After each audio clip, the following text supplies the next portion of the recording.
മരിച്ചുപോയി എന്ന് കരുതിയ പൗലോസ് തിരികെ വന്നത് കണ്ട് കത്തനാർ ഷെമ്മാശനെ കെട്ടിപ്പിടിച്ച് ആനന്ദാശ്ര പൊഴിച്ചു.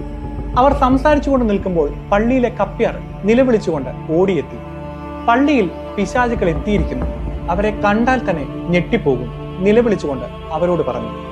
തന്നെ കൊല്ലുവാനായി എത്തിയിരിക്കുന്ന നരഭോജികളാണ് ഇതെന്ന് മനസ്സിലാക്കിയ ഷെമ്മാശൻ പള്ളിയിലേക്ക് ചെന്നു. കുറച്ചാളുകളും അവിടെ കൂടിയിരുന്നു. എല്ലാവരും ഭയത്തോടെ നോക്കി നിൽക്കുമ്പോൾ തന്റെ മന്ത്രവിദ്യകൾ ഉപയോഗിച്ച് ആ നരഭോജികളെ ഷെമ്മാശൻ അവിടെ നിന്നും പായിച്ചു. ആശ്ചര്യത്തോടെ നിന്ന കത്തനാർ ഈ സിദ്ധികൾ എങ്ങനെ ലഭിച്ചുവെന്ന് ഷെമ്മാശനോട് ചോദിച്ചു. എല്ലാം ദൈവത്തിന്റെ ശക്തി മാത്രമാണെന്ന് ഷെമ്മാശൻ മറുപടി നൽകി. കുറച്ച് ദിവസങ്ങൾക്കുള്ളിൽ മേൽപ്പട്ടക്കാർ ചേർന്ന് ഷെമ്മാശന് കത്തനാർ പട്ടം നൽകി. അന്നു മുതൽ ജനങ്ങൾ അദ്ദേഹത്തെ കടമറ്റത്ത് കത്തനാർ എന്ന് വിളിച്ചു.